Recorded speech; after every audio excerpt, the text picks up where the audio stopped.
चैतन्य चमत्कारी गुणायतन के मूल नायक श्री चंदा प्रभु भगवान की जय जय जय। श्रवण संस्कृति के उन्नायक प्रातः स्मरणीय आचार्य भगवंत विद्यासागर जी महामुनि राज की जय जय जय जय। बोलिए गुणायतन प्रणेता शंका समाधान जनक भावना योग प्रवर्तक तरुणाई के प्रखर वक्ता पूज्य मुनिवर श्री प्रमाण सागर जी महाराज की जय जय जय। मुनि श्री निर्वेक सागर जी शीतल सागर जी महाराज की जय जय जय। मुनि संघ की जय जय जय।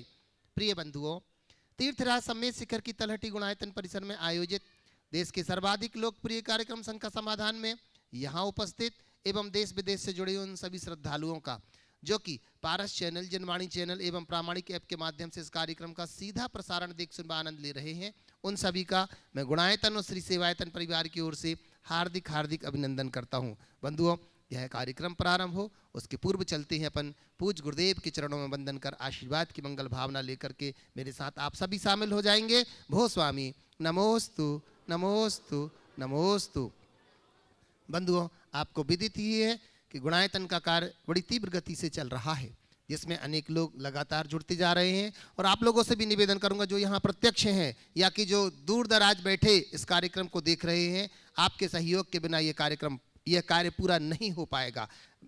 आगामी जो फरवरी का टारगेट बनाया है कि हम चाहते हैं कि शीघ्र इसका पंचकल्याणक हो, तो आप अपनी सहभागिता इसमें जरूर दीजिएगा और कह पाएंगे कि हम जड़ से जुड़े हैं, जब बन रहा था गुणायतन हम तब से जुड़े हैं, तो बड़ा अच्छा होगा। बंधुओं, आज अनेक लोगों ने सहभागिता दे करके जुड़े हैं, जिनके नामों की उल्लेखना मैं अभी थोड़ी सी देर में करूंगा, पर उसके पहले अपन सीधे चलते हैं मंच पे पूज्य चुल्लक श्री स्वरूप सागर जी महाराज के चरणों में वंदन करते हुए निवेदन करते हुए कि सबसे पहले अपन संघ का समाधान के इस कार्य से जुड़ते हैं, फिर उसके बाद अपन इन नामों की उद्घोषणा करेंगे। निवेदन कर रहा हूँ पूज्य चुल्लक जी के मुनि तरह के चरणों में बारंबार नमोस्तु।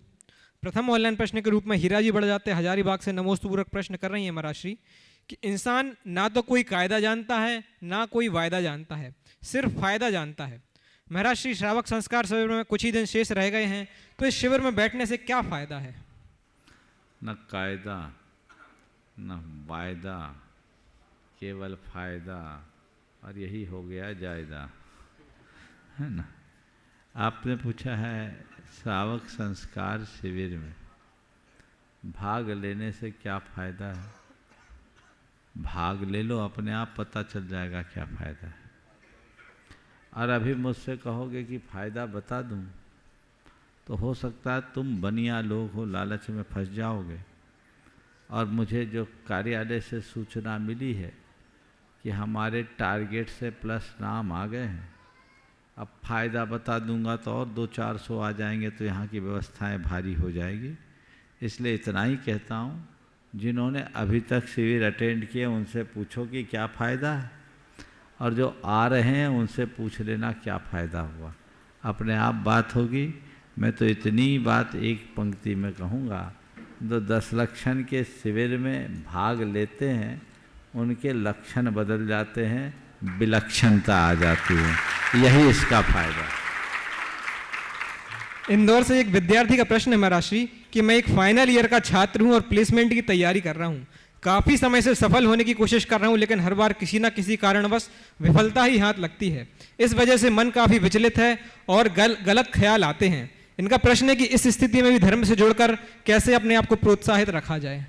देखिए, प्लेसमेंट हमारा लक्ष्य नहीं होना चाहिए, ठीक है। आदमी पढ़ाई लिखाई करता है तो सोचता है कि कहीं अच्छी खासी नौकरी लग जाए तो काम हो जाए, लग जाए तो अच्छी बात है, पर कोई ज़रूरी नहीं कि आपको प्लेसमेंट से ही आपका करियर तय हो। और मेरा प्लेसमेंट नहीं हुआ तो मेरी पढ़ाई बेकार नहीं, पढ़ाई से तो योग्यता का विकास होता है, निखार होता है। अगर तुम्हारा ग्रेजुएशन हो गया, नौकरी मिले न मिले, पर तुम इस लायक तो हो गए हो कि पढ़ लिख करके अपने जीवन को कारगर बना सको, कुछ उपाय कर सको। इसलिए ऐसे समय में सकारात्मक सोचना चाहिए। और यदि प्लेसमेंट नहीं हुआ तो ये सोचना चाहिए कि शायद मेरी परिणति मुझसे कुछ और अच्छा कराना चाहती है। कहीं प्लेसमेंट होता तो एक अदद नौकरी में संतुष्ट होना पड़ता, प्लेसमेंट नहीं हुआ है तो मेरे लिए बहुत कुछ करने की बात आ रही है, आप कर सकते हो। और दूसरे रास्ते देखने चाहिए। एक युवक जो इंजीनियरिंग किया उसका प्लेसमेंट नहीं हुआ, थोड़े दिन हताश हुआ, पर आज बहुत खुश है क्योंकि उसने कोचिंग इंस्टीट्यूट खोल लिया और आज उसके इंस्टीट्यूशन में 1200 बच्चे पढ़ रहे हैं। बोले महाराज मेरा प्लेसमेंट हो जाता तो मैं केवल अपना घर पाल पाता, आज मैं कितने बच्चों को पढ़ा रहा हूँ, वो आगे बढ़ रहे हैं, उनका जीवन बन रहा है। तो हताश क्यों होते हैं? नीति कहती है विद्वान सह सर्वत्र पूज्यते, विद्वान व्यक्ति सर्वत्र पूजा जाता है, उसके सामने कहीं किसी प्रकार की समस्याएं नहीं आती। हमारे लिए हमेशा खुले द्वार को देखना चाहिए, बंद दरवाजे को नहीं। 99 दरवाजे बंद होते हैं तो 100वां द्वार खुलता है। तुम्हारे माध्यम से ये बात मैं उन तमाम लोगों तक पहुंचाना चाहता हूं जो अपने लक्ष्य को हासिल न कर पाने के कारण अपने आप को विफल समझने लगते हैं। उन्हें मान कर चलना चाहिए, किसी निर्धारित लक्ष्य को प्राप्त कर लेना मात्र सफलता की सही परिभाषा नहीं, और लक्ष्य से वंचित हो जाना विफलता की निशानी नहीं है। हम किसी भी अर्थ में किसी भी रास्ते चलकर अपने जीवन को उसके लक्ष्य के साथ जोड़ सकते हैं और अपने जीवन को सफल बना सकते हैं। इसलिए प्रयास कीजिए कि आपके लिए जैसा आप चाहते हैं वैसा प्लेसमेंट हो, न हो तो कोई दूसरा, तीसरा, चौथा रास्ता अंगीकार कीजिए और इस बात की भावना अपने मन में जगाइए कि मैं अगर पढ़ लिख करके ग्रेजुएट हो गया हूँ तो अपनी ज़िंदगी की गाड़ी चलाने लायक तो मैं हो ही गया हूँ, मुझ में कोई कमी नहीं है, न केवल खुद की अपितु मैं कई की गाड़ी को आगे चला सकता हूँ। ऐसी सोच यदि मन में विकसित होगी तो इस तरह की दुविधाएं कभी भी हावी नहीं होगी। प्रश्नों के लिए चलते हैं मंचासीन मुनि संघ के चरणों में, और सर्वप्रथम निवेदन है पूज्य एलक श्री निजानंद सागर जी महाराज से कि अपने प्रश्न के माध्यम से हमें लाभान्वित करें। नमोस्तु है जी। महाराज जी, निदान ध्यान, निदान बंध और निदान शल्य को लेकर कुछ लोगों में बहुत कन्फ्यूजन होता है, तो इनमें क्या अंतर हो, किस को स्थान तक पाए जाते हैं, समझाने की कृपा करें। और दूसरा प्रश्न है रौद्र ध्यान किसे कहते हैं, इसका फल क्या है? आजकल के बच्चे महाराज जी वीडियो गेम में हिंसक मारकाट वाले वीडियो गेम देखते हैं, तो क्या ये भी रौद्र ध्यान कहलाएगा? और कुछ लोग नाराज़गी का काम करते हैं, भाई भाई को लड़ाना, दोस्तों को भुला करके प्रसन्न होते हैं। आचार्य इसने एक बहुत अच्छा दोहा लिखा है कि भांति भांति की भ्रांतियाँ, भांति भांति की चाल, नाना नारद रीतियाँ ले जाती पाताल। और जिस प्रकार पाप 9 कोटि से होते हैं, 108 प्रकार से होते हैं, तो क्या रौद्र ध्यान भी 108 प्रकार से हो सकता है? और लोग कैसे समझें कि ये आज पाप भाव चल रहा है कि रौद्र ध्यान चल रहा है? व्यस्त अवस्था में पाप तो नहीं छोड़ सकते हैं, परंतु रौद्र ध्यान कैसे छोड़ें, तो समझाने की कृपा करें। 4 हो गए, इनके एक नहीं होते, पूरे 4 होते, लेकिन बहुत अच्छे होते है ना, बहुत सुंदर। देखिए आपके 4 सवालों में पहला सवाल, निदान क्या है? सामान्य रूप से भावी भोगों की आकांक्षा को निदान कहते हैं। शास्त्रों में इसके 3 भेद बताए, 3 रूप बताएं। एक निदान ध्यान, दूसरा निदान बंध और तीसरा निदान शल्य। निदान ध्यान भावी भोगों की आकांक्षा का नाम है।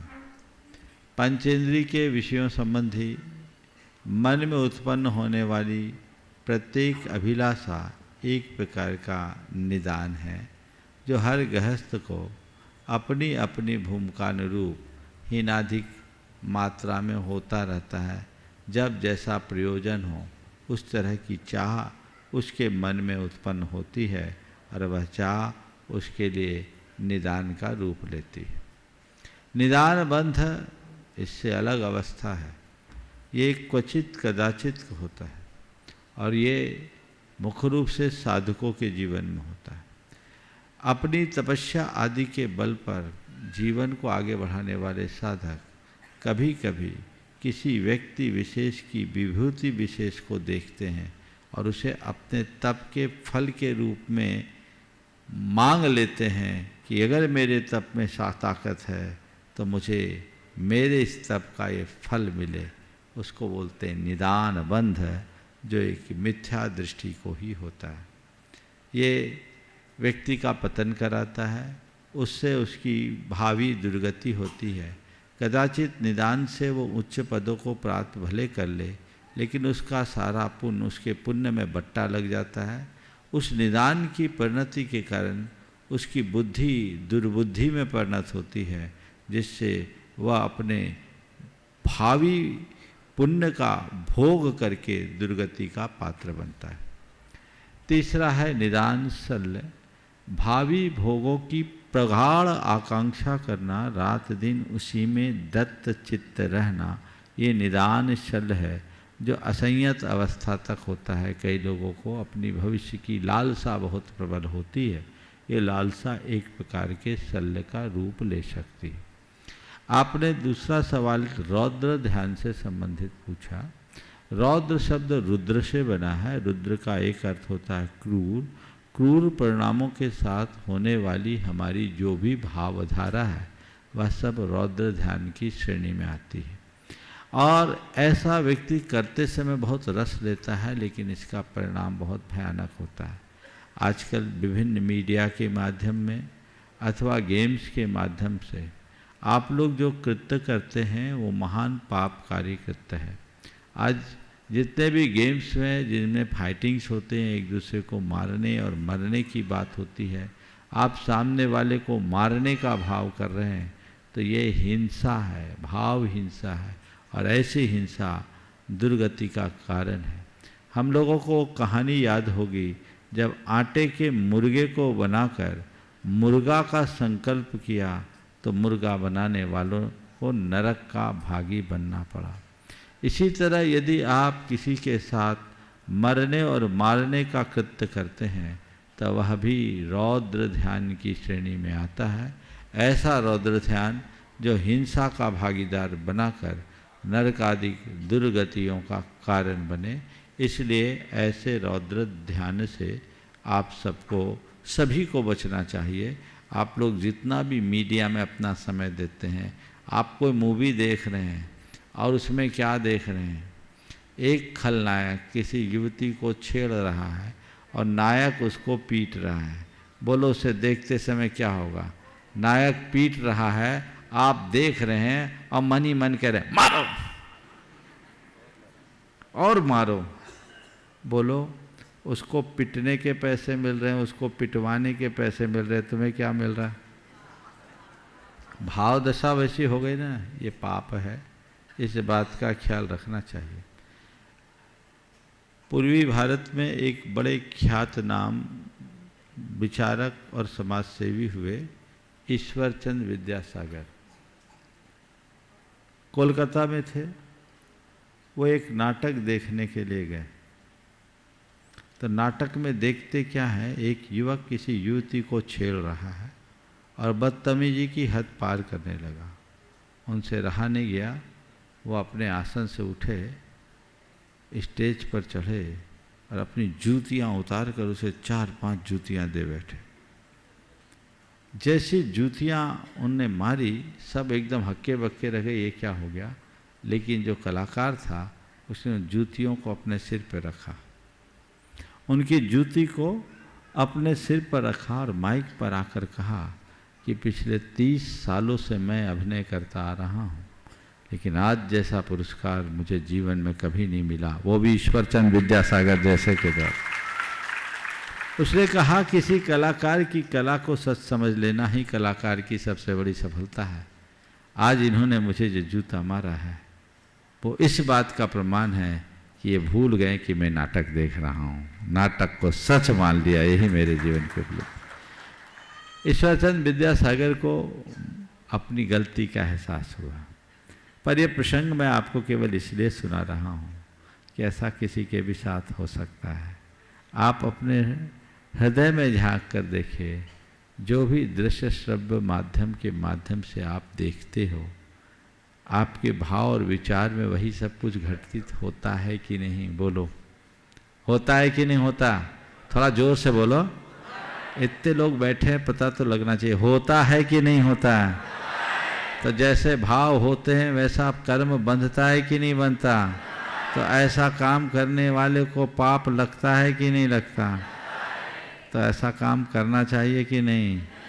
कितने लोग हैं जो ऐसे काम से बचेंगे? देखो देखो देखो देखो, महिलाएं सकुचा के ऐसे ऐसे उठा, पूरे उठाओ एक बार देखें। क्या बढ़िया भैया, पूरा कवर करो। आज तो बहुत अच्छे लोग आए हुए हैं, पूरे पूरे पूरे। सुनो, अभी हाथ तो उठाए रखो, पूरा देश देखना चाहिए।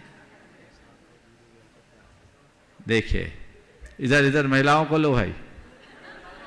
हाँ, असली समय तो इन्हीं लोगों का। उठाओ, सब लोगों के हाथ उठने चाहिए। हाँ, ये संकल्प के हाथ ऊपर उठ रहे हैं, ध्यान रखना। अब देखो, आप लोगों से मैं कहूँगा स्वस्थ मनोरंजन करो। मैं आपकी टीवी नहीं छुड़ाता, पर जिसमें अश्लीलता हो, हिंसा हो, क्रूरता हो, उन दृश्यों से बचे। ये तो बचा जा सकता है ना, आपको तय करना है। इसी तरह बच्चों से और बड़ों से भी आजकल तो गेम्स खेलने वाले हैं, जिससे ही में हिंसा होते ऐसे गेम्स से बचे। वो बीच में पबजी ने कितनों को लीला की नहीं, कितनों का घर तबाह किया। आज भी और बहुत सारे दूसरे दूसरे गेम्स होंगे, मुझे तो पता नहीं। हाँ, फ्री फायर, अच्छा नया गेम है। अच्छा महाराज, अपडेट है एकदम। तो ये जो चीज़ें हैं, इनसे सभी को बचना चाहिए। तो ये तो हुई इसकी बात। नाना नारद रीतियाँ ले भांति भांति के लोग, भांति भांति की भ्रांतियाँ, तरह तरह की चाल, और नाना नारद रीतियाँ ले जाती पाताल। नारदगिरी गुरुदेव ने बोल दिया, मुझे बोलने की जरूरत नहीं। नारदगिरी बड़ा खोटा कर्म है, ये पिशुनता का कर्म है, ये दुर्गति का कारण है। शास्त्रों के अनुसार नारद तो नरक जाते हैं। तो ये भी झूठी बातें इधर से उधर करके भिड़ाने की जो आदत रखते हैं, वो दुर्गति के पात्र होते हैं। ऐसी प्रवृत्तियों से बचना चाहिए। आपका जो चौथा सवाल था कि ये पाप भाव है या रौद्र ध्यान है, इसे हम कैसे जानें? देखिए, रौद्र ध्यान पाप है, पर हर पाप रौद्र नहीं। अगर हम कोई क्रिया करते हैं, उसमें जितनी प्रगाढ़ता है, जितना हम रस ले रहे हैं, समझ लो उतना हमारा पतन हो रहा है। कदाचित आप पाप से नहीं बच सकते, पर पाप के रस से तो बच सकते हैं। पाप के प्रति अरुचि रखो, पाप में अपनी लिप्तता कम से कम करो, तो अपने जीवन का पथ प्रशस्त किया जा सकता है। यही एक सद्गृहस्थ की पहचान है, और इसी अनुरूप जीवन को आगे बढ़ाने का प्रयत्न करना चाहिए। नमोस्तु पूर्वक निवेदन है परम पूज्य मुनिवर श्री शीतल सागर जी महाराज से कि अपने प्रश्न के माध्यम से हमें भी बोधि की प्राप्ति कराएं। ओम नमः सिद्धेभ्यो। 12 भावना मंगत राय जी की, उसमें एक जगह ये आता है, भोग पुण्य फल हो एक इंद्री, क्या इसमें लाली, कुतवाली दिन 4 अवी, फिर खुरपा और जाली। इसका मीनिंग कई लोगों को पता नहीं रहता, कृपया समझाने कृपा। ऐसा हुआ, कहानी है, एक घसियारा था। घसियारा समझते हैं ना, जो घास काट करके अपना गुजर चलाता। तो संयोग से उसको एक दिन कुतवाल मर गया। कुतवाल की जरूरत थी, कुतवाल की सीट खाली थी, तो राजा के आदमियों ने उसको कुतवाल बना दिया। गलत सूचना के आधार पर वो घसियारा से कुतवाल बन गया। अब कुतवाल बनने के लिए उसको उतनी योग्यता तो होनी चाहिए, पर घसियारा था, अंगूठा था। जब मालूम पड़ा, भेद खुला, तो उसकी कुतवाली से हटा दिया गया। अब कुतवाली से हटा दिया तो जीवन चलाने के लिए क्या करेगा? तो वापस घास काटना शुरू करना पड़ा। तो खुरपा जाली लेकर के वो घास काटना शुरू कर दिया। ये कहानी है। तो कहा कि देखो, यही संसार है। एक देवता भी पुण्य का फल भोग करके पुण्य पाया, किसके? कुतवाली पाली। पुण्य के बदौलत समृद्धि के शिखर पर चढ़ा। भोगे पुण्य फल हो एक इंद्रिय, और कहाँ देव से एक इंद्रिय बन गए। क्या इसमें लाली, तुम पुण्य के प्रति भी ज्यादा मदहोश मत हो। आज तुम्हारा पुण्य तुम्हें दिख रहा है, कल वह पुण्य छीन हो जाए तो क्या पता तुम्हारे साथ क्या कुछ घट जाए। तो भोगे पुण्य फल हो एक इंद्री क्या इसमें लाली, इसमें कोई खास उत्साहजनक बात नहीं है। कुतवाली दिन 4 वही फिर खुरपा और जाली। ये कुतवाली 4 दिन की है, फिर उसको उसी खुरपा और जाली को पकड़ना पड़ेगा। आज तुम्हारा ये ठाट बाट दिख रहा है, कल पुण्य छीन होगा तो पता नहीं फिर कब तुम्हें फुटपाथ पर आना पड़े। इसलिए अपने पुण्य का अभिमान मत करो, भोगों में आसक्त मत हो, धर्म के साथ जीवन को जोड़कर आगे बढ़ने का प्रयत्न करो। नमोस्तु पूर्वक निवेदन है परम पूज्य यूनिवर्सिटी निर्वेक सागर जी महाराज के चरणों में कि अपने प्रश्न रखकर हम पर कृपा करें। मुनिश्री को नमोस्तु करते हुए अपने जीवन को सुखी और समृद्धशाली बनाने के लिए कुछ बातों को भुलाना आवश्यक होता है, तो कुछ बातों को कभी भी हम ना भूलें ये भी आवश्यक होता है। किन बातों को भूलना चाहिए ये तो आपने पूर्व के शंका समाधान में इस बात को बताया था। आचार्य ने भी एक दोहा लिखा है, वो हाइकू लिखा है, उन्हें ना भूलें जिनसे बचना है वक्त वक्त पे। बहुत सी बातें जो भुलाने योग नहीं होती उसको हम भूल जाते हैं, उसका दुष्परिणाम ये निकलता है जीवन नरक बन जाता है। आखिर ऐसी कौन सी बातें जिन्हें हमेशा हमें याद रखना चाहिए जिससे हमारा जीवन उन्नत बने, इस हाइकू का भावार्थ समझा के उपकृत करें। नमोस्तु। बहुत ही अच्छी बात महाराज ने यहाँ प्रकट की। उन्हें न भूलें जिनसे हमें बचना है वक्त वक्त पे। देखिए, अगर इस प्रश्न का उत्तर मैं दूं तो कई रूपों में दे सकता हूँ। किसे याद रखूं, किसे भूलूं, लेकिन चूंकि महाराज श्री ने एक गुरुदेव के हाइकू को प्रस्तुत किया है, तो मैं उस हाइकू के ही भाव को आप सबके समक्ष रखते हुए कहना चाहूँगा, उन्हें न भूलें जिनसे हमें बचना है वक्त वक्त पे। उन तमाम पापों, गलतियों और दोषों को सदैव याद रखो जिनसे हमें हर पल बचना है। यदि मनुष्य बुराइयों को, ऐसी बुराइयों को जो हमारा पतन कराते ही याद रखे, तो इनसे बहुत आसानी से बच सकता है। सूत्रात्मक रूप में मैं कहूँ तो आप सबसे कह सकता हूँ, 4 बातों को सदैव याद रखो।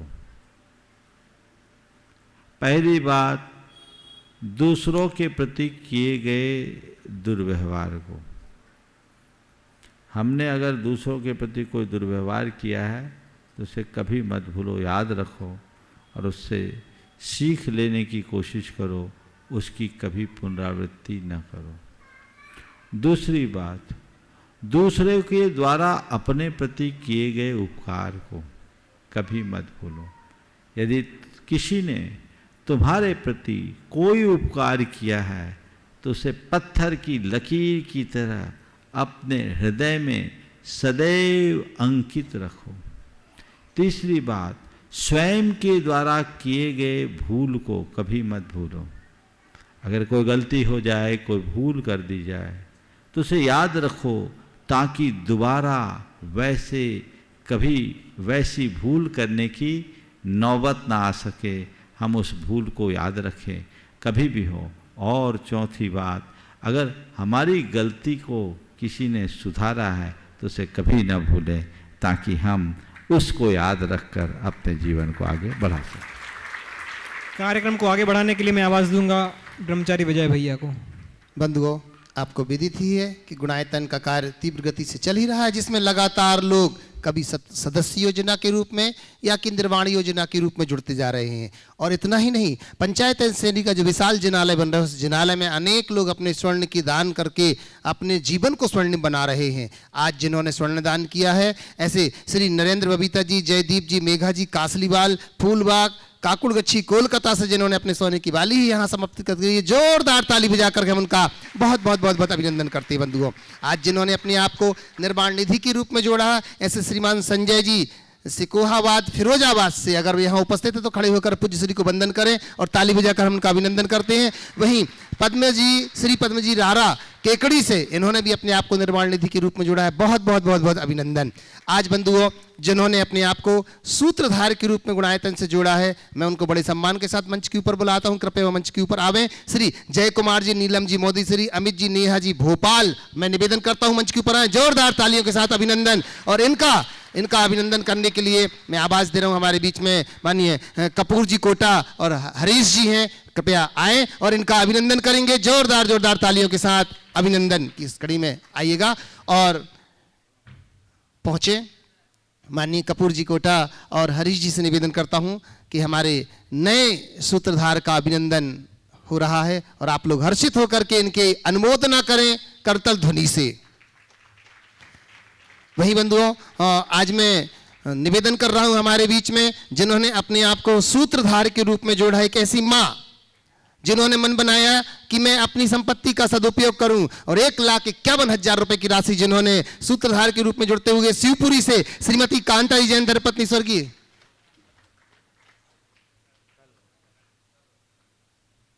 लीजिएगा, वो उपस्थित होंगे कल। तो इस परिवार से आज मैं निवेदन कर रहा हूं हमारे बीच में जिन्होंने अपने आप को निर्माण नायक के रूप में जोड़ा है, मैं बड़े सम्मान के साथ उनको बुला रहा हूं। श्री मनोज जी जैन, श्रीमती निशा जी जैन, मयंक सुभ्रा जी, तुभ्यम हिताजी, डॉक्टर मानसी जैन गुना से हमारे बीच में है, कृपया आए और जोरदार तालियों के साथ उनका अभिनंदन करें। चूंकि वो यहां उपस्थित नहीं, उनका सम्मान लेने के लिए मैं निवेदन कर रहा हूं हमारे बीच में हमारे गुणायतन से विशिष्ट रूप से जो जुड़े हुए हैं माननीय राजकुमार जी जैन गुल्ली सतना से हैं, मैं पूरे परिवार के साथ निवेदन करता हूं सपत्नी कृपया आए और जोरदार जोरदार तालियों से हम इनका अभिनंदन करते हैं। ये स्वयं तो जुड़े हैं, न जाने कितने लोगों को साथ में जोड़ रहे हैं।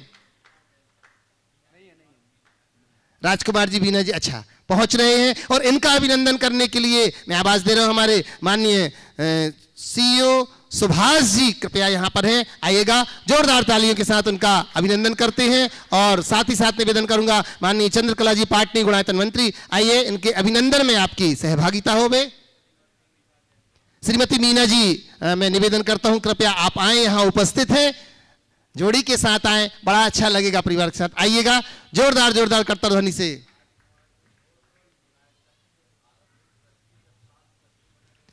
बंधुओं, बड़ी प्रसन्नता की बात है जब गुणायतन ने अपना कदम रखा ही है, जड़ नी रखी गई। और कहते हैं कि मात्र 5-6 ट्रस्टी 7 ट्रस्टी थे, उस समय इन्होंने अपने आप को गुणायतन से ट्रस्टी के रूप में जोड़ा और आज बहुत बड़े पद पर हैं आगामी दिनों में।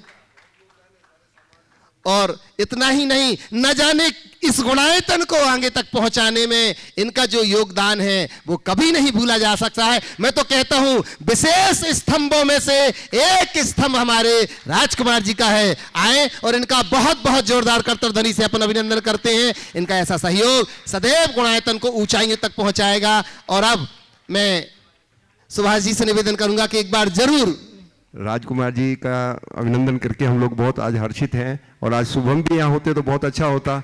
इनके बेटे का बहुत योगदान है इन दिनों, पिछले 2-3 सालों से गुणायतन के निर्माण में, स्पेशली जो सामान की खरीदारी उनके माध्यम से हो रही है, बहुत अच्छा हो रहा है और बहुत जिम्मेदारी के साथ वो अपना काम कर रहे हैं, बिजली के सब सामान की व्यवस्था कर रहे हैं। हम बहुत बहुत उनका अभिनंदन करते हैं जी। हाँ, किफ़ायत मिल रही, वही मेरा मतलब है, उन्हीं के माध्यम से पूरा सामान मार्गदर्शन उनका मिल रहा है। खुद वो अपनी जितना उनका नॉलेज है, इलेक्ट्रिकल नॉलेज बहुत इस्तेमाल कर रहे हैं। हम हमेशा उनसे सलाह लेते रहते हैं। अभी मैं राजकुमार जी को यही बात बता रहा था, बहुत उनका योगदान रहा है पिछले दिनों। चलिए आइएगा बंधु, प्रत्यक्षता जो लोग यहाँ उपस्थित हैं, आपका सौभाग्य है कि आप अपने प्रश्नों को महाराज श्री के पावन चरणों में रख सकेंगे।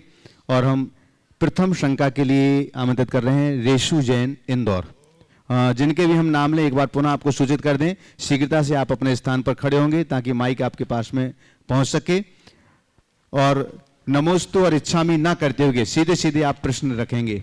इसके बाद आगे तैयार रहेंगे सोनल जैन वीना। हाँ बोलें। नमोस्तु महाराज जी। महाराज जी, मैं रेशु जैन इंदौर सत्यमेव जयते इंस्टीट्यूट से सिविल सर्विसेज की तैयारी करवाता हूँ, MBPSC UPSC। और महाराज जी, संस्थान में भी 2000 बच्चे पढ़ते हैं और मेरा उद्देश्य है कि मैं जैन विद्यार्थियों को निःशुल्क सिविल सर्विसेज की तैयारी करवाऊँ और इसके लिए मुझे आपका आशीर्वाद चाहिए महाराज जी। बहुत ही अच्छी बात है। तुम जैसे युवा यदि समाज में इस तरह का उपक्रम करना शुरू करे तो इससे अच्छी बात क्या होगी। आज 2000 विद्यार्थियों के संस्थान को संचालित कर रहे हैं और सत्यमेव जयते जैसे संस्थान के विषय में जैसे मुझे जानकारी है बहुत अच्छे बच्चे निकल भी रहे हैं।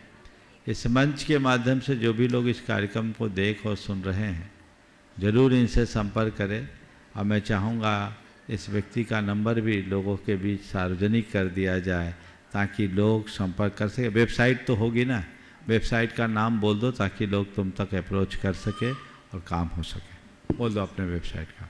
सत्यमेव जयते इंस्टीट्यूट इंदौर जी। बहुत सुंदर। महाराज जी, मेरा प्रश्न है कि अरिहंत भगवान की जब हम मूर्ति देखते हैं तो मूर्ति में हमें भगवान के कुछ जगह पर नेत्र खुले हुए मिलते हैं, कुछ जगह पर नेत्र हमको अर्ध ध्यान मुद्रा में मिलते हैं और कुछ जगह पर नेत्र पूर्ण ध्यान मुद्रा में मिलते हैं। इसका कारण जानना था। देखिए, शिल्प शास्त्र के अनुसार भगवान की नासा दृष्टि होनी चाहिए। जैन प्रतिमा विज्ञान में भगवान की अर्धनिमीलित दृष्टि होती है, दृष्टि नासा के ऊपर केंद्रित। दिगंबर परंपरा में आँखों का खुला रहना अच्छा नहीं बताया और आँखों का बंद रहना भी अच्छी बात नहीं। हम अरहंत अवस्था की मुद्रा को अंकित करते हैं और भगवान की पलकें झपकती नहीं, न खुलती है न बंद होती है। आँखों का खुलना ज्ञान का और आँखों का बंद होना अज्ञान का प्रतीक है। भगवान ज्ञान और अज्ञान से ऊपर परम ज्ञान को प्राप्त कर लिए, इसलिए न उनकी आँखें खुलती हैं न बंद होती है और निर्निमेष दृष्टि होती है और वो ऐसे नासाग्र पर उनकी दृष्टि केंद्रित होती है। सोनल जैन बीना और इसके बाद तैयार रहेंगे मुकेश जी भोपाल, डायरेक्टर हिंदी अकादमी। बोलिए जल्दी से। महाराज श्री के चरणों में नमोस्तु। महाराज जी, मेरा क्वेश्चन ये है कि वर्तमान में बायोमेकर्स है, इलेक्ट्रोमैग्नेटिक वेवलेंथ हैं, इन इक्विपमेंट्स के माध्यम से मन की सारी एक्टिविटीज़ को मेज़र किया जा रहा है, तो क्या महाराज जी ये संभव है और ये मनःपर्याय ज्ञान से कैसे डिफरेंट है? देखिए, बहुत अच्छी बात है। MEG EEG के माध्यम से ये सब चीज़ें हो रहे हैं। मैग्नेटो एन्सेफेलोग्राम और इलेक्ट्रो एन्सेफेलोग्राम जैसे टेक्निक है और भी इससे ज़्यादा प्रसंस्कृत टेक्नोलॉजी आज आ चुकी है, तो इनका प्रभाव परिणाम दिखता है। पर इसको हम मनःपर्याय ज्ञान से नहीं जोड़ सकते क्योंकि मनःपर्याय ज्ञान अतीन्द्रिय ज्ञान है। ये सब उपकरणों से होने वाला इंद्रिय ज्ञान, ये एक प्रकार का व्यक्ति के शारीरिक और मानसिक दशा को दर्शाता है। पर मनःपर्याय ज्ञान में इन सब आलंबनों की जरूरत नहीं होती, बाह्य आलंबन से रहित होता है, सीधे आत्मा से होता है, इसलिए इसको इससे अलग समझना चाहिए। मुकेश जी भोपाल डायरेक्टर हैं हिंदी अकादमी विभाग से। इसके बाद तैयार रहेंगे शिल्पा जी सुप्रिया, प्रामाणिक समूह रतलाम। महाराज जी नमोस्तु नमोस्तु नमोस्तु। प्रलय काल आता है, जब संबित शिखर जी की रक्षा कैसे होती है? देखो, प्रलय काल आता है तो शिखर जी भी नहीं बच पाता। ये धरती 1 योजन तक चकनाचूर हो जाती है। स्थान शाश्वत है, पर्वत नहीं, समझ गया? फिर जब सुकाल आएगा तो यहाँ पर्वत की रचना, ऐसा है। चलिए। शिल्पा जी शुक्रिया, प्रामाणिक समूह रतलाम से। आगे तैयार रहेंगे प्रशांत जैन, देवरी सागर। एक साथ हो जाओ। नमोस्तु गुरुवर।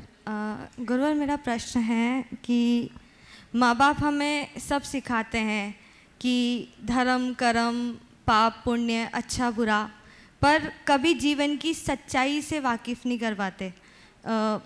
जैसे अभी थोड़े दिन पहले मैं मौत के बिल्कुल करीब से निकली हूँ, या अपनों को खोया है या 3-4 हड्डियाँ टूटी, तब पता लगा कि जीवन में मतलब ये है कि आज है कल नहीं है, कुछ भरोसा नहीं है।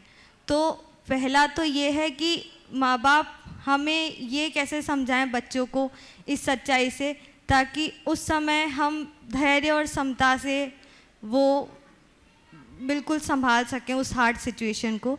और एक प्रश्न ये है कि अब जो बची हुई ज़िंदगी है उसको सार्थक कैसे करें ताकि हम अपना जीवन और भविष्य ऊंचा कर सकें। नमस्ते।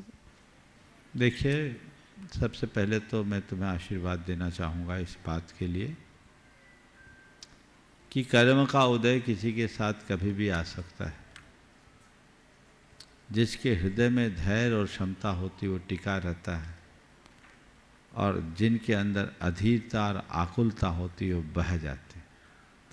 तुमने कर्म की इतनी प्रगाढ़ मार को धैर्यपूर्वक सहा है। मैं तुम्हें आशीर्वाद देता हूँ कि तुम और समर्थ होकर के अपने जीवन को आगे बढ़ाओ। बंधुओं, जैसा कि अभी इसने बताया, ये प्रामाणिक समूह की बड़ी सक्रिय सदस्य है और लगभग 6 महीने हुए होंगे, है ना। 6 माह पूर्व दुर्घटना में इसने अपनों को खोया, खुद भी दुर्घटनाग्रस्त हुई, लेकिन उस पूरे के पूरे सदमे से आज बाहर निकली। मैं चाहूँगा कि तुम अपना अनुभव भी लोगों के बीच जरूर प्रकट करना ताकि दूसरे लोग प्रेरणा पा सकें। जो सवाल तुमने किया है वो बहुत ही अहम सवाल है। हम धर्म की बातें, पुण्य पाप की बातें सिखाते हैं, रिचुअल्स की बातें सिखाते हैं, लेकिन अपने बच्चों को जीवन की वास्तविकता का ज्ञान क्यों नहीं कराते? यही तो सबसे बड़ी विडंबना है।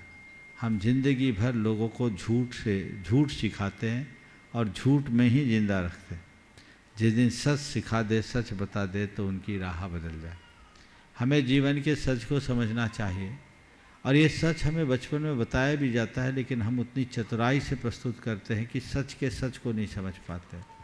हर किसी को बचपन में 12 भावनाएं रटाई जाती कि नहीं रटाई जाती। राजा, राणा, छत्रपति, हाथिन के असवार, मरना सबको एक दिन, अपनी अपनी बात। ये बात सबको रटाई जाती है पर सिखाई नहीं जाती। जिस समय ये बात रटाई जाए उसी समय जीवन की वास्तविकता का बोध करा दिया जाए तो व्यक्ति अपनी चेतना के प्रति बहुत जागरूक होगा। उसकी प्रवृत्ति, उसके व्यवहार में भी बड़ा व्यापक बदलाव हो सकेगा। हम लोग कुछ परिभाषाएं रट लेने मात्र का नाम धर्म सीखना मान लेते हैं, जबकि व्यक्ति को वह बोध देना चाहिए जिससे कि वह जीवन के झंझावातों में भी अपने आप को स्थिर रख सके और जीवन के क्रम को आगे बढ़ा सके। ये प्रयास सभी को करना चाहिए। पुनः आशीर्वाद, सभी लोग धैर्य के साथ आगे बढ़े। तुम्हारे पूरे परिवार को भी आशीर्वाद कि दुख की इस घड़ी में क्षमता रखते हुए जीवन को आगे बढ़ाएं। नमस्ते। प्रशांत जैन। हाँ, कुछ बोल रही है। हाँ, बोलो। गुरुवर, मैं ये भी शेयर करना चाहती हूँ कि इस स्थिति से मतलब अभी पूरी तरह से नहीं निकली हूँ, पर भावना योग ने बहुत बड़ा योगदान दिया है मेरे परिवार को भी और मुझे भी इस स्थिति से निकलने के लिए। और हम पूरा प्रयास कर रहे हैं, क्योंकि ये रहता है ना कि कुछ चीज़ें हाथ में नहीं रहती, वो कर्म करता है तो यही है कि सब छोड़ देना चाहिए, आज में जीना चाहिए। और ये आपने सिखाया है और इसी मार्ग पर मैं चलूँगी। नमोस्तु गुरुदेव। सुप्रिया। हाँ, बोलो। प्रशांत जैन। सुप्रिया। नमोस्तु गुरुदेव। गुरुदेव, बाप बेटे का रिश्ता ऐसा होता है, माँ बोल देती है पर पापा कभी अपने विचार एक्सप्रेस नहीं करते। पिता रोटी है, कपड़ा है, मकान है। पिता है तो बच्चों के सारे सपने हैं। पिता है तो बाजार के सब खिलौने अपने हैं। पर वही है ना कि जो हमसे कुछ भले के लिए कह दे तो हम उस टाइम ज़्यादातर यही सोचते हैं कि ये तो हमेशा ऐसे ही बोलते हैं या हमारे बारे में नेगेटिव ही रहते हैं।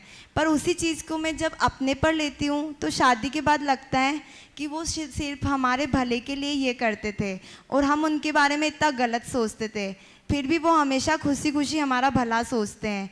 महाराज जी, ये सिचुएशन आज बहुत ज़्यादा देखने को मिलती है। इसका एक ये रीज़न है और एक रीज़न जनरेशन गैप या दूसरों से कंपेरिजन है कि उसके पापा ऐसे तो मेरे क्यों नहीं। तो गुरुदेव, कैसे पापा और बेटे के रिलेशन को इम्पोर्टेंस मिले? मैंने एक पूरा प्रवचन किया संबंध पिता पुत्र के। तुमने जिस संदर्भ में सवाल किया है अगर मैं विस्तार से उत्तर दूंगा तो बहुत सारे लोग तुम्हें कोसने लगेंगे, इसलिए संबंध पिता पुत्र के उस प्रवचन को सुन ले, उसमें पूरा लाभ मिल जाएगा। आगे। नमोस्तु गुरुवार, नमोस्तु। प्रशांत जैन देवरी सागर, इसके बाद तैयार रहेंगे सिरोंज गौशाला से लगभग 20 से 25 बच्चे आए हैं। सभी बच्चे एक साथ समूह में खड़े होंगे और एक प्रश्न करेंगे। महाराज श्री, जैन धर्म का मूल सिद्धांत है अहिंसा, लेकिन एक इंडिया times.com की तरफ से फिर से बोलो, माइक पास में करें। गुरुवर, मैं एक सर्वे देख रहा था इंडिया टाइम्स की तरफ से, उन्होंने बताया कि जैनों में ज़्यादातर खासकर युवाओं में 15% नॉन वेज जो खाने ये गलत रिपोर्ट है, भ्रामक रिपोर्ट है, यथार्थ नहीं है। इस पर काफ़ी चर्चाएं हो चुकी है। आगे बढ़िए। चलिए, सिरोंज के जो भी बच्चे आए हुए हैं सभी बच्चे एक साथ में खड़े हो जाएं और आपके बाद में तैयार रहेंगे ओजस्वी जैन भोपाल। संत सुधा सागर गौशाला सिरोंज से पूज्य गुरुवर के चरणों में नमोस्तु। महर्षि, हमारा प्रश्न ये है कि हम लोग डेली गायों की, जो बाजार से गाय आते हैं हम लोग, और जो एक्सीडेंटेड गाय होती हैं उनकी सेवा करते हैं, जिसके कारण हम प्रतिदिन अभिषेक पूजन नहीं कर पाते। और महाराज जी, कुछ लोग हमें ये भी टोकते हैं कि क्या गौशाला में लगे रहते हो, धर्म ध्यान नहीं करते। तो महाराज जी, हमें ये मार्गदर्शन दीजिए कि हम कैसे गायों की सेवा करते हुए धर्म ध्यान करें। उनसे बोलो कि केवल भगवान का अभिषेक करना ही धर्म ध्यान नहीं है। अभिषेक करना धर्म ध्यान है, पर और कार्य भी धर्म ध्यान है। हम जो कर रहे हैं उनसे बोले कि धर्म ध्यान करो, तो उनसे पूछो क्या हम पाप कर्म कर रहे हैं, इतना भर मुझे बता दो। यदि वो बोले कि तुम पाप कर रहे हो और उसका प्रमाण बता दे तो फिर उनकी बात मान ले। नमोस्तु महाराज। ओजस्वी जैन भोपाल, आगे तैयार रहेंगे श्रीमती चंद्रकला जी पाटनी रांची। कहते हैं शादी विवाह के जो जोड़े बनते हैं वो पहले से निश्चित होते हैं, तो फिर इंटरकास्ट शादियां क्यों हो रही है, या जब निश्चित ही है तो फिर इंटरकास्ट शादियां में इतना विरोध क्यों? उनसे बोलो अगर जोड़े पहले से तय के होकर आते तो तलाक भी पहले से तय होके होते। बोलो टूट क्यों रहे हैं? आजकल सारे केसेस क्या हो रहे हैं, और जिनके अफेयर के साथ विवाह हो रहे हैं उनके ज़्यादा टूट रहे हैं। समझ गए? इसलिए इन बातों में भ्रमित ना हो। नमो श्रीमती चंद्रकला जी पाटनी रांची, आगे तैयार रहेंगे ब्रह्मचारिणी सिंपी दीदी राजा बेलहरा रामटिक प्रतिभा स्थली में अभी शिक्षिका हैं, और साथ में कोमल चंद जी वहाँ पहुँच जाएं जहाँ भी। मेरी तरफ से जगत के सब जीवों की तरफ से दोनों मुनिराजों के चरणों में नमोस्तु। एलक जी महाराज, छुल्लक जी महाराज के चरणों में इच्छामि। महाराज श्री, जयपुर से बहुत लोगों का प्रश्न है, जयपुर से बहुत लोगों का प्रश्न है कि 16 कारंची में 16 दिन भावनाएं भाई जाती है, तो ये 32 दिन का उपवास और 32 दिन का एकासन ये सब क्यों होता है? ये तप है। 16 कारण भावनाएं तो 16 है, पर 16 कारण व्रत में उत्कृष्ट 32 दिन का है। हालांकि दक्षिण भारत में 16 दिन का ही होता है, मध्यम में 16 दिन है उपवास, और एक आहार एक उपवास करके 32 दिन में 16 दिन करना, ये भी एक है। तो ये साधना है। 16 कारण व्रत तप है। 16 कारण भावना साल में 1 महीना भाने से नहीं होगा। 16 कारण भावना को अपनी जीवन की सांस बनाने वाले को तीर्थंकर प्रकृति का बंध होगा, हर किसी को नहीं होगा, पर ये एक तप है, व्रत है। हाँ, ब्रह्मचारिणी शिंपी दीदी राजा बेलहरा रामटिक प्रतिभा स्थली से आगे तैयार रहेंगे। आज यहाँ पर केकड़ी राजस्थान से लगभग 350 यात्री यहाँ पधारे हुए हैं, उसमें से पदम जी रारा, बीरेन जी मित्तल और बाकी पूरी अपनी टीम के साथ में खड़े होंगे। संत श्रोमणी आचार्य गुरु विद्यासागर जी महाराज की जय। साक्षात विराजमान मुनि श्री प्रमाण सागर महाराज जी के चरणों में बारंबार नमोस्तु नमोस्तु नमोस्तु। महाराज जी, हमने एक जगह पढ़ा था प्रभु भक्ति की शक्ति, प्रभु मंत्र की शक्ति और प्रभु बल की शक्ति। प्रभु बल, इन तीनों शक्तियों के बारे में। भक्ति, मंदिर और बल। प्रभु भक्ति की शक्ति, प्रभु बल की शक्ति और प्रभु मंत्र की शक्ति। मरण कंडिका में ऐसा, पर उसके बारे में नहीं लिखा था महाराज जी, वो जानना चाहते। प्रभु भक्ति, प्रभु बल और प्रभु मंत्र की शक्ति मुझे नहीं मालूम आपने कहाँ पढ़ा और किस संदर्भ में पढ़ा। मरण कंडिका यद्यपि मैंने पढ़ा है, पर बहुत वर्ष हो गए, मुझे स्मरण में नहीं है कि किस संदर्भ में है, पर इन तीनों शब्दों को मैं अपने स्तर से व्याख्यायित करता हूँ हो सकता है जो मैं कहूँ वो उससे मिल जाए, और ये भी हो सकता है कि उससे कुछ भिन्न हो, लेकिन इसके तारतम्य को हम बनाएं तो बहुत गहरी बात समझ सकते हैं। प्रभु के प्रति भाव विशुद्धि युक्त अनुराग का नाम भक्ति है। हमारा अनुराग जितना प्रगाढ़ होता है, भक्ति उतनी प्रबल होती है। तो ये प्रभु अनुराग, प्रभु के प्रति अनुराग ही प्रभु भक्ति का द्योतक है। प्रभु बल, प्रभु का बल तो ऐसे अनंत है, लेकिन हम पर प्रभु बल का एहसास कब होता है, हमें कब होता है? जब हम उनके प्रति विशेष रूप से श्रद्धावनत होते हैं।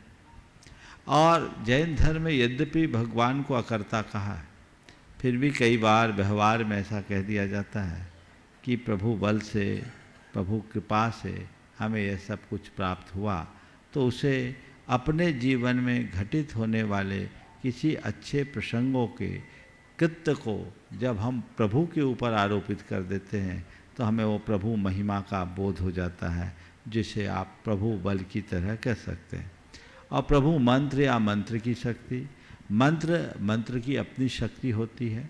एक शब्द में अनंत शक्तियाँ होती है और उन शक्तियों का स्फोट मंत्रों के माध्यम से होता है।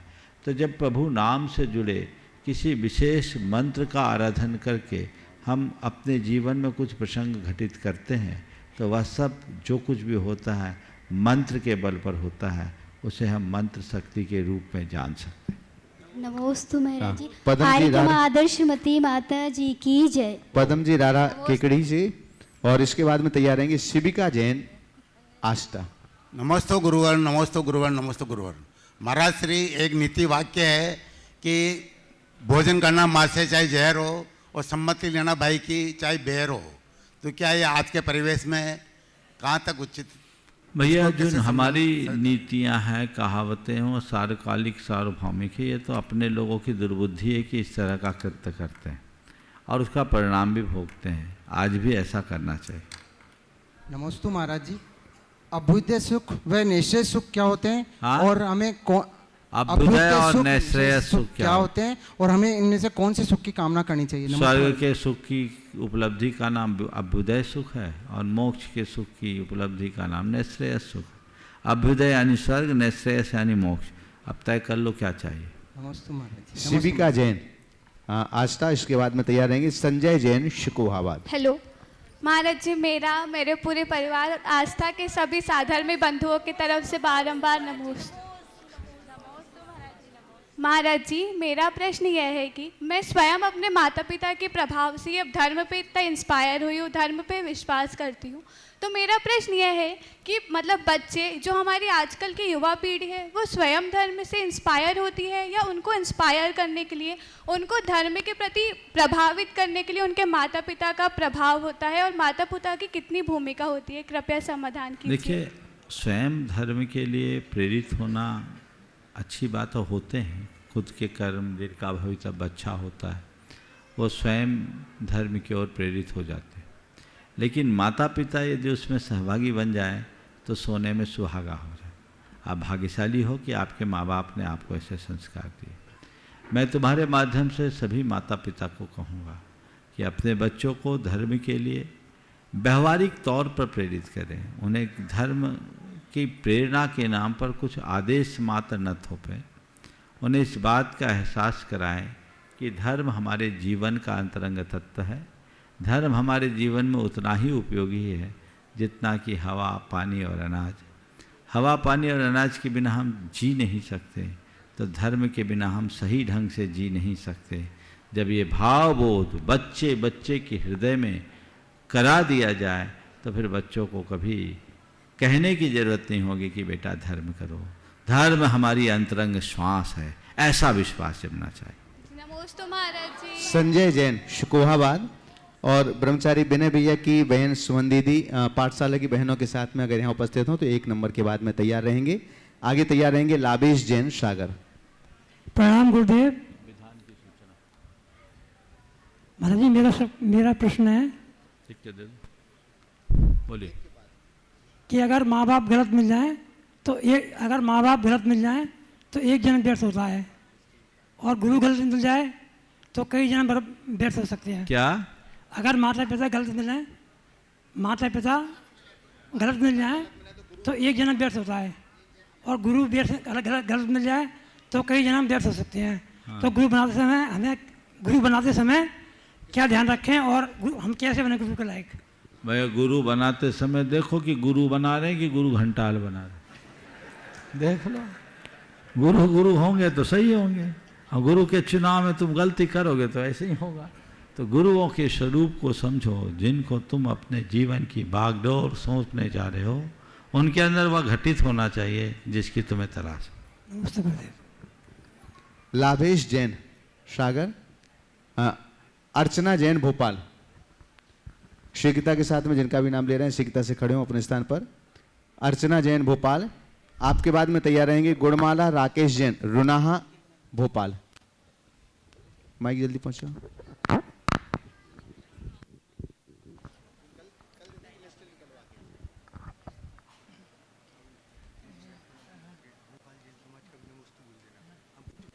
बंधुओं, वो अपना प्रश्न यहाँ पर रखें, उसके पूर्व आप सबके लिए बतला दें, बहुत बड़ी संख्या में आज आप यहाँ पर उपस्थित हैं। इस पावन सिद्ध क्षेत्र की पावन धरा पर आने वाले कार्तिक मास के आष्टानिक महापर्व में 20 से 27 नवंबर तक 108 मंडली सिद्धचक महामंडल विधान यहाँ संपन्न होने के लिए जा रहा है, जिसके मुख्य चारों मंडल के पुण्यार्जक सुनिश्चित हो चुके हैं। अगर आप भी सौभाग्य प्राप्त करना चाहते हैं तो आधे से ज्यादा मंडल लगभग सुनिश्चित हो चुके हैं, कुछ ही मंडल शेष रह गए हैं।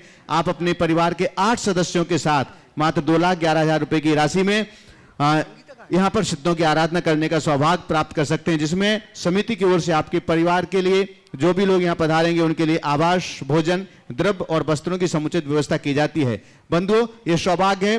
प्रत्येक मंडल में रजत मंडल होता है, चांदी का मंडल होता है, और चांदी की ही वेदी होती है, जिसमें हर मंडल में श्री जी विराजमान होते हैं, और जिस विधान के संपूर्ण मंत्र महाराज श्री के मुखारबिंद से उच्चारित किए जाते हैं। इसलिए ये सौभाग्य आपके हाथों में होता है कि आप सिद्धों की इस धरा पर सिद्धों की आराधना करने का सौभाग्य प्राप्त कर सकें। आप यहाँ पारस चैनल, जिनवाणी चैनल, प्रामाणिक ऐप के माध्यम से जो लोग सुन रहे हैं अपने घरों पर बैठ करके, बहुत ही कम मंडल शेष रह गए हैं। आप अपने नाम शीघ्र दें ताकि आपके लिए सौभाग्य प्राप्त हो सके। भोपाल की सैपरा समस्त समाज की ओर से महाराज जी को नमोस्तु। महाराज जी, ये क्वेश्चन मेरी बेटी की ओर से है कि उसकी बेटी 3 साल की है, तो वो ये पूछना चाहती है कि मैं उसे अपनी बेटी को नवकार मंत्र समझाना चाहती हूँ, केवल रटाना नहीं चाहती हूँ। इसके लिए मेरा नवकार मंत्र समझना जरूरी है। तो उसका सवाल यह है कि अगर मुझे 3 साल की बच्ची को नवकार मंत्र समझाना हो तो कैसे समझाएंगे? आप कैसे उसे समझाएंगे?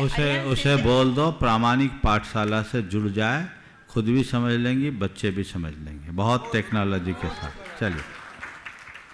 गुणमाला राकेश जैन रुनाहा। नहीं, अगला बोलो। हाँ, बोलिए। महाराज जी के चरणों में नमोस्तु नमोस्तु नमोस्तु। महाराज जी, मेरा प्रश्न ये था कि हमारे परिवार से कई लोग गांव में निवास करते हैं, काफ़ी समय से वहीं पे निवास कर रहे हैं, और गांव में कोई मंदिर ना होने के कारण वो भगवान की फ़ोटो के सामने जाप, पूजन, पाठ इत्यादि करते हैं। तो इसके गुण दोषों पे थोड़ा सा दृष्टि। देखिए, गांव में रह रहे हैं, मंदिर नहीं है, तो पहले भावना भाव कि गांव में मंदिर बन जाए, और नहीं तो जहां मंदिर वहां हमारा घर बस जाए, पहली भावना है। अच्छी बात यह है कि मंदिर नहीं होने पर भी आप अपना पूजन पाठ कर रहे हैं। तस्वीर के सामने पूजा पाठ करना बुरा नहीं है, पर तस्वीर की पूजा करना ठीक नहीं है, इसका ध्यान रखें। बिमला भाई सागर। जिनवानी रखे, जिनवानी की साक्षी में आराधना करें। ओम ओम। महाराज जी के नमोस्तु नमोस्तु। जी की इच्छा में हे गुरुवार, मेरा सचित्ता प्रतिमा का है। इसमें लिखा है कि जल का असंख्या जीव, वायु का संख्यात असंख्या जीव, पृथ्वी का संख्यात असंख्या जीव, और वनस्पति का अनंत जीव, अनंत जीव है। इसका अर्थ क्या है? बिल्कुल सब जीव असंख्यात है, वनस्पति अनंत अनंत है, सबसे ज़्यादा संख्या वनस्पतियों की, ये उसका अर्थ है। इस प्रकार आज के सत्र को यहीं पर विराम। बोलिए परम पूज आचार्य गुरु श्री विद्यासागर जी महाराज। जय जय जय। परम पूज मुनि श्री प्रमाण सागर जी महाराज की जय जय जय। बंधु अपने स्थान पर बैठे रहे अभी।